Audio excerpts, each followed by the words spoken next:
Salut, alors dans cette vidéo, on va voir la fameuse question, faut-il acheter des backlinks sur Fiverr.com ou 5euros.com? La réponse est très simple, non. Voilà. Merci, à plus dans la prochaine vidéo, ciao.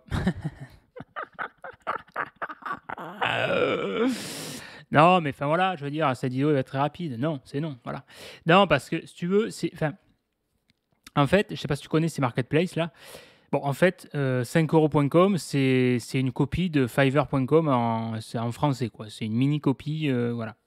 Mais donc, la marketplace originale, on va dire, donc c'est Fiverr.com. C'est le principe du microservice, d'accord. Tu fais travailler, donc à l'origine, c'était pas mal des hindous et compagnie. Maintenant, c'est pas mal les pays un petit peu... voilà, c'est les pays où la main-d'œuvre est pas chère par rapport pour un occidental moyen, qu'on va dire, voilà. Et bon, après, maintenant, ça s'est agrandi. Tu as un petit peu de tout. Tu as les services pro, tout ça, voilà. Mais c'est vrai que Fiverr, c'est vachement intéressant. Si tu veux de la presta pas chère, ça, pour certains, pour des cas, comment dire, pour certains cas, pour des cas précis, c'est vraiment intéressant. Tu veux, par exemple, voilà, notamment pour, tu veux te faire un petit, je sais pas, un petit spot vidéo, tu veux te faire un truc, tu vois. Ça peut être sympa, mais le problème, c'est que, enfin, de toute façon, c'est logique, hein, je veux dire, tu as de tout. En fait, si tu veux, les plateformes comme ça, là, donc je ne vais pas parler de 5euros.com, parce que 5euros.com, pour moi, il y a très peu d'intérêt, c'est juste une petite copie francophone de Fiverr. Mais Fiverr, si tu veux, bah, je vais aller dessus, hein. Voilà. Fiverr, on peut mettre en French, en français, ouais. Et du coup, ouais, je vais pas me connecter là. Du coup, Fiverr, voilà, tu vas chercher, je sais pas moi, on va faire backlinks là. Le backlinks. SEO backlinks. Voilà. Donc, Fiverr, c'est connu pour le prix d'appel à 5 euros, d'accord? Enfin, 5 dollars par exemple. 5 dollars. Ok, tu traduis en euros, ok. Mais, tu vois, là, déjà, tu as les services pro, tu vois. Services pro, paf. Professionnel approuvé, qualité, service vérifié. Donc, à la base, c'est connu pour ça, tu vois. Là, c'est marrant parce qu'on n'a même pas de 5 euros qui est affiché. Donc, je ne sais pas si on reconnaît par rapport à mon IP ou des cookies. Enfin, voilà, à la base, c'est une marketplace connue pour ça. C'est du truc pas cher. Tu vois, là, je sais pas, moi, tu vas taper un CRM. Tu vois, là, tu as plein de nouveaux services, là.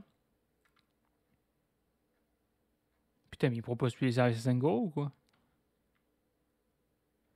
5 euros, vidéo, montage, paf. 7. Eh ben, c'est fini ça. Bon. Enfin, à l'époque, en tout cas, voilà, c'était connu pour ça, pour des trucs pas chers, 5 euros. Là, tu vois, tu as des trucs pro. Maintenant, ouais, c'est peut-être professionnalisé aussi, à force, hein. Et donc, voilà. Donc, c'est sûr que c'est un produit d'appel. Tu te doutes bien qu'à 5 dollars, faut pas t'attendre à un truc de fou. Enfin, à un moment donné, c'est logique. Qu'est-ce que tu veux à 5 dollars, quoi, tu vois. Bon, donc c'est un produit d'appel. C'est un produit d'appel. T'as vraiment des choses sympas qui sont vraiment bien faites. Si t'as pas envie de t'emmerder, voilà. C'est des mecs qui font ça généralement pour que ça soit rentable pour eux. Soit tu as deux approches. Soit c'est un produit d'appel, un truc bateau qui te font simple. Après, ils te proposent des services plus tarifés, plus. Enfin, dit comme ça, tarifé, ça fait un peu prostitution. Mais des tarifés, dit voilà, plus cher, là, ouais, plus rentable pour eux. Ou alors, ils font ça, ils ont une organisation avec un côté massif, comme des logiciels, par exemple, GSA et compagnie. Et dans ce cas-là, ils rentabilisent avec des scripts, des templates qu'ils utilisent, où ça leur demande très peu d'intervention manuelle. Voilà. Mais donc voilà, dans certains cas, tu vois, tu fais un montage vidéo, un petit vidéo sympa, tu veux t'amuser, tu veux tester. Il y a des choses qui sont sympas, tu n'as pas envie de t'emmerder. Franchement, Fiverr, c'est vraiment pas mal. C'est pas mal pour des choses simples. Qui reste du niveau amateur, du niveau simple. Voilà, c'est pas péjoratif, il y a des choses, voilà. Et si tu veux forcément des choses plus élaborées, peu importe, que ce soit pour la production de vidéos, tu vois, maintenant ils font du... Ouais, tu vois, il y a SEO, il y a quoi? Il y a des trucs là, tu vois. Enfin, moi, je te laisse parcourir, tu as plein de services. C'est bien, mais ça a ses limites. Ça a ses limites parce que... Tu vois, par exemple, j'avais testé à l'époque de faire moi j'aime bien tout ce qui est un peu, montage vidéo, tu vois? Pour le côté, personnel, voilà. Bon, ben là, du coup, maintenant, je fais le montage moi-même. Je préfère le faire parce que, au moins, ça correspond à ce que je veux. J'aime bien, je fais muse avec, c'est mon petit joujou. Voilà, maintenant, j'ai changé de logiciel comme je l'ai dit dans une vidéo précédente avec DaVinci Resolve, ça, c'est très bien. Voilà, mais j'avais essayé donc, il y a peut-être, je sais pas, ouais, je crois que c'était en 2013. Ouais, 2013. J'avais acheté une vidéo comme ça, là, et c'était sympa. Bon, c'était pour déconner, quoi. C'était sympa, mais voilà, c'était simplé, quoi. Je veux dire, c'était amateur. Après, j'avais testé une vidéo plus élaborée, mais le problème, c'est que là, dès que tu veux en fait du spécifique qui s'approche un petit peu du sur-mesure, ça devient vite le bordel. Déjà, tu as la barrière de la langue. Déjà, tu as intérêt à bien parler anglais, d'accord? Si tu parles pas bien anglais, tu es mal barré. Même si tu te démerdes en anglais, le problème, c'est que la personne en face, ce qu'il faut bien comprendre, c'est que ce n'est pas un anglophone, d'accord? Elle fait de l'anglais charouiné, quoi. Tu vois, c'est de l'anglais en voyage, quoi. Tu vois, je sais pas si par exemple, si tu as déjà été en Inde. Les hindous, bon, ils ont une manière de parler anglais qui est assez marrante. Ils ont un accent un peu particulier, c'est pas toujours simple à comprendre. Voilà. C'est de l'hindou anglais, c'est une espèce de schmilblick, et ils comprennent pas très bien souvent l'anglais. Tu vois, dès que ça devient spécifique, ils comprennent pas très bien. C'est, ils ont plein de qualités, mais ces pays-là, par exemple, alors pas tous, hein, mais voilà, tu peux avoir du mal à te faire comprendre au niveau de pour exprimer ton besoin. C'est un cahier des charges pour exprimer ton besoin, d'accord? Ils comprennent pas forcément, et en fait, ils n'ont pas trop le problème de, comment dire? C'est pas un reproche, c'est un constat, il faut le savoir. En tout cas, moi, ça ne correspond pas à mon besoin. En tout cas, voilà, ça peut correspondre, j'imagine, à plein de besoins si la plateforme existe, voilà. Mais ça ne correspond pas à mon besoin quand j'ai un besoin précis, j'insiste.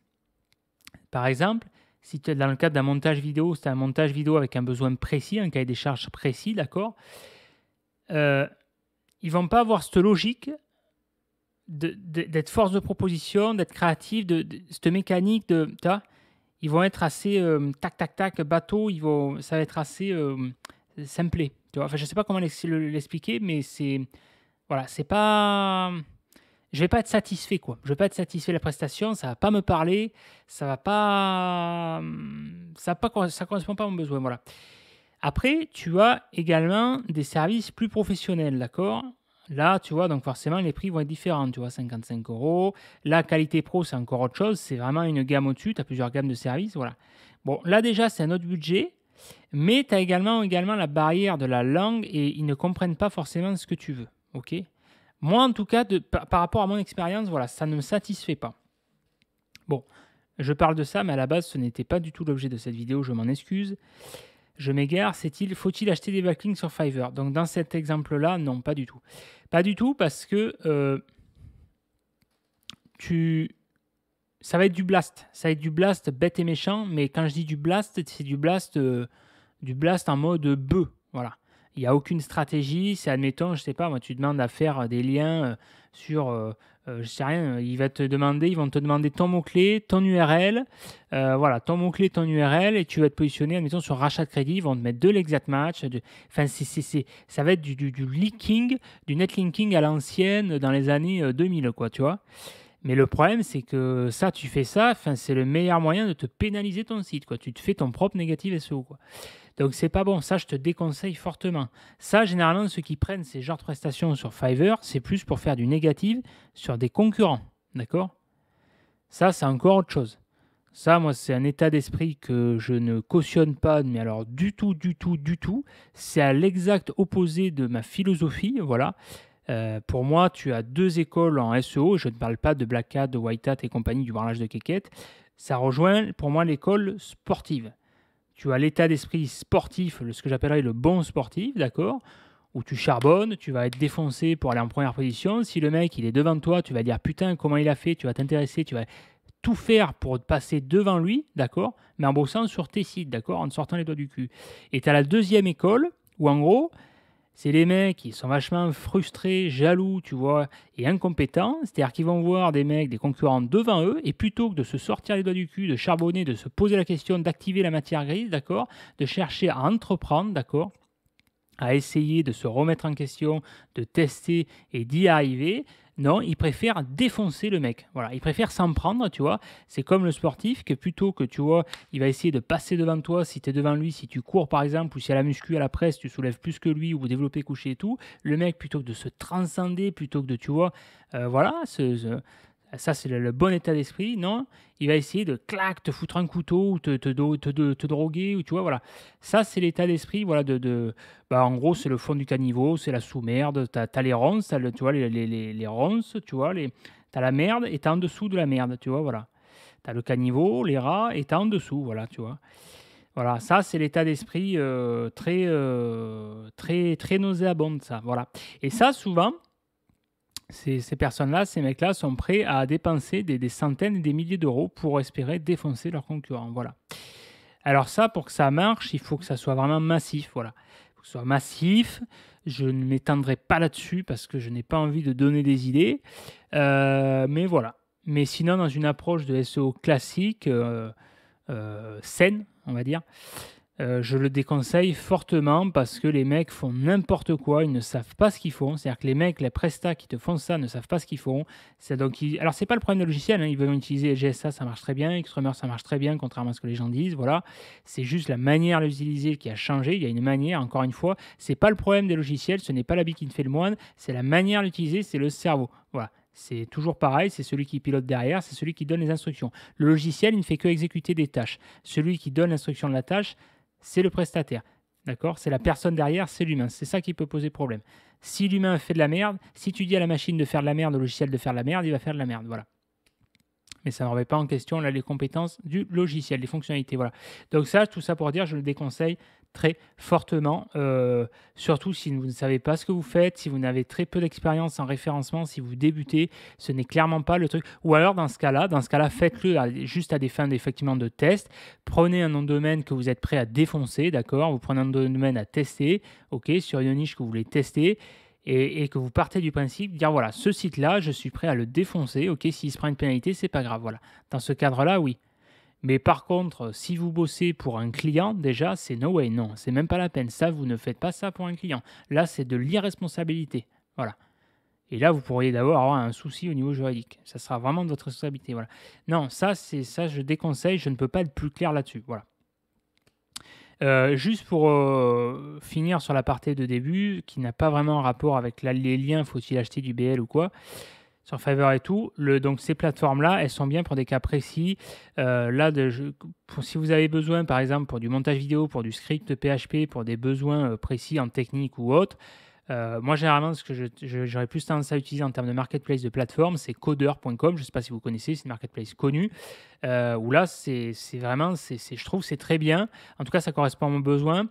Pour de la micro-tâche, pour du besoin précis, vous pouvez avoir des prestataires qualifiés, français ou pas d'ailleurs, qui parlent français. Là, j'avais travaillé récemment, enfin, il y a quelque temps avec une Tunisienne, là, pour du montage vidéo, voilà. Et dans ce cas-là, ça peut être intéressant parce que vous pouvez avoir des prix compétitifs. Alors, c'est sûr que vous. Et là, d'ailleurs, dans l'exemple, j'avais fait un comparatif d'ailleurs, Fiverr et Coder, là, sur de la presta, on va dire, sur mesure, en tout cas pro. Il n'y a pas vraiment tant d'écart de prix que ça, quoi, hein. Peut-être à la rigueur 20% de plus sur Coder, mais encore, ça se défend. Ça se défend, mais la qualité est vraiment au rendez-vous. En tout cas, voilà, moi, c'est personnellement une plateforme que je recommande, Coder, pour des besoins précis, en tant que, comment on appelle ça, de porteur de projet ou je sais pas quoi. Enfin bref, si vous voulez déposer un projet, c'est vraiment intéressant. Les gens sont réactifs. Et vraiment, il y a de l'offre de qualité, ils comprennent. Voilà. Bon, bref, je suis désolé, encore une fois, je me suis égaré de l'objet de la vidéo. Voilà, c'est mon fonctionnement en arborescence. Mais voilà, mais en tout cas, ouais, faut-il acheter des backlinks? Non, je ne peux pas être plus clair, non. Voilà, là, enfin, à un moment donné, que dire de plus? Voilà, hein, c'est non, non, non, ça va défoncer votre référencement. Enfin, c'est contre-productif. La balance, Il n'y a que des points négatifs pour moi, ça. Enfin, la personne qui fait ça 9 fois sur 10 ne sait pas ce qu'elle fait. Elle s'en bat les couilles. Elle a des milliers de clients sur des trucs backlink comme ça. C'est backlink à la con. Enfin, c'est fait sur des spots. Enfin, bref, non. Voilà, c'est clair. Ça a le mérite d'être clair. Allez, je vous dis à la prochaine dans une prochaine vidéo. Voilà, voilà, tu likes cette vidéo, ça fait plaisir. Tu commentes et voilà, si tu as des questions, n'hésite pas. Hein. Allez, à plus. Ciao.